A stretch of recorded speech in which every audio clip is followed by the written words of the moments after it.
Les milliardaires les plus étonnants se nomment Vijay Mallya. Député au Parlement indien, il est aussi à la tête d'un empire qui mêle spiritueux et transport aérien.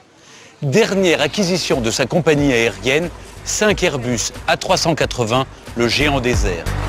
Calcutta, dans l'amphithéâtre de l'école supérieure de management. Nous avons besoin d'être compétitifs. Quand j'ai rejoint mon groupe, je me suis posé cette question. Quelles sont les clés de la réussite? Eh bien, les clés de la réussite sont faisons quelque chose de différent, que les autres ne peuvent pas copier facilement, et s'ils copient, il faut que ça leur coûte un maximum.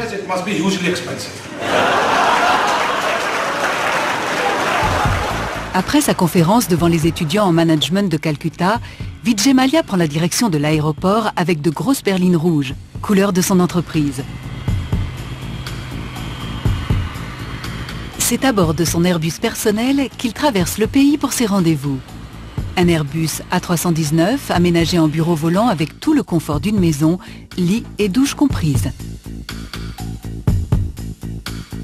Patron très médiatique du B-Group, il est présent dans toutes sortes d'activités qui vont des spiritueux à l'immobilier, en passant par des équipes de football. À 51 ans, le magnat des affaires intensifie la diversification de son groupe en créant une compagnie aérienne avec des règles de management très spécifiques. L'état d'esprit que nous souhaitons avoir avec les employés de Kingfisher Airlines, mais aussi avec tous les autres employés de UB Group, c'est une approche familiale. Nous faisons attention à eux, car ils sont très importants pour nous. Nous leur donnons l'atmosphère d'une famille, donc ils travaillent mieux, et nous, on est contents. Après 2 heures de vol, arrivé à Delhi pour choisir les hôtesses qui voleront sur sa compagnie. C'est Vijay Mallya lui-même qui les sélectionne. De 5 heures du matin quand la sélection se termine. Mais la journée de Vijay Mallya n'est pas terminée pour autant. Retour à Bombay. Depuis 5 heures de l'après-midi, l'un des vice-présidents d'Airbus attend son tour pour rencontrer le patron indien.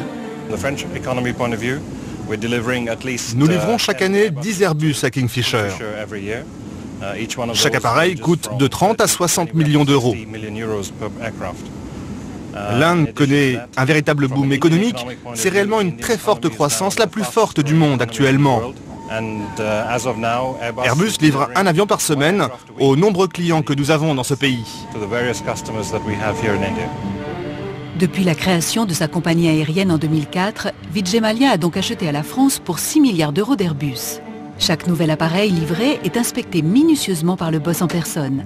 Un patron pointilleux, mais surtout un visionnaire qui a su investir dans le secteur aérien au bon moment. Entre 2005 et 2006, la progression a été de 70%. Donc les opportunités sont énormes. Nous sommes heureux d'avoir choisi Airbus. Et vous devriez l'être aussi, car vous êtes français. Dès sa naissance en 1955, Vijay Mallya est programmé pour reprendre les rênes de l'affaire familiale.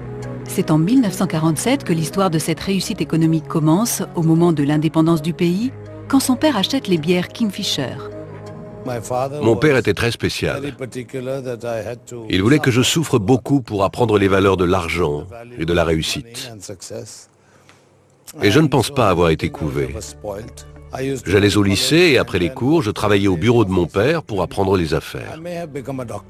Moi, je voulais être médecin, mais mon père a été très clair. Je devais être un homme d'affaires avec lui. Je n'ai pas vraiment eu le choix. Vijay Mallya fait partie de ce clan très fermé des riches familles industrielles de l'Inde moderne. Il vit la majeure partie du temps loin de sa famille. Sa femme et ses 2 filles résident aux États-Unis. Quant à son fils Siddhartha, né d'un premier mariage, il poursuit ses études à Londres.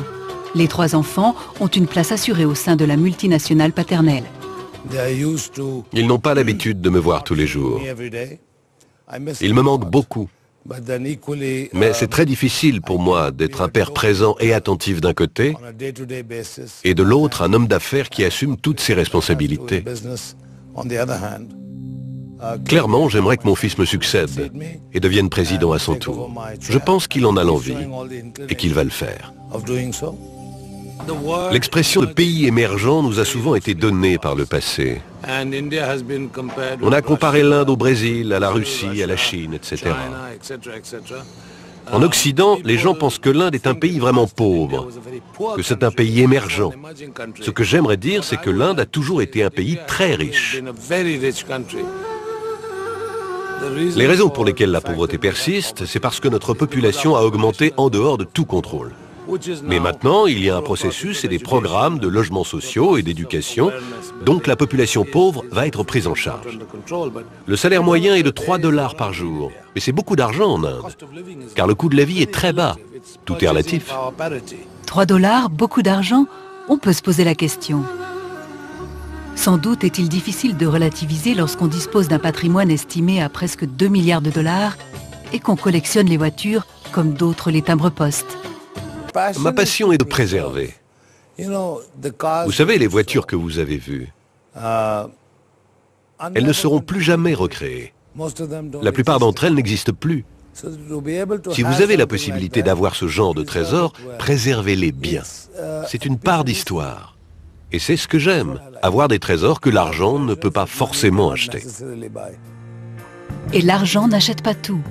Surtout pas l'un des symboles français de l'art de vivre. Si le président d'Ubi Group a su transformer la compagnie familiale en multinationale et créer une compagnie aérienne en pleine expansion, certains succès lui échappent. Le magnat indien vient de perdre l'OPA contre le champagne Taittinger. Malgré une proposition à 600 millions d'euros, les bulles sont restées françaises. Eh bien, c'est une longue histoire. Nous nous sommes battus pour Taittinger. Nous avions fait la meilleure offre, mais nous nous sommes fait dépasser par le Crédit Agricole. Et il y a un sentiment général que le champagne doit rester français. J'aurais adoré l'avoir. Mais si les Français le veulent, qu'ils le gardent. Ces hommes d'affaires qui veulent conquérir le monde sont érigés en modèle par la nouvelle génération indienne. Des exemples à suivre pour la classe moyenne assoiffée de réussite sociale.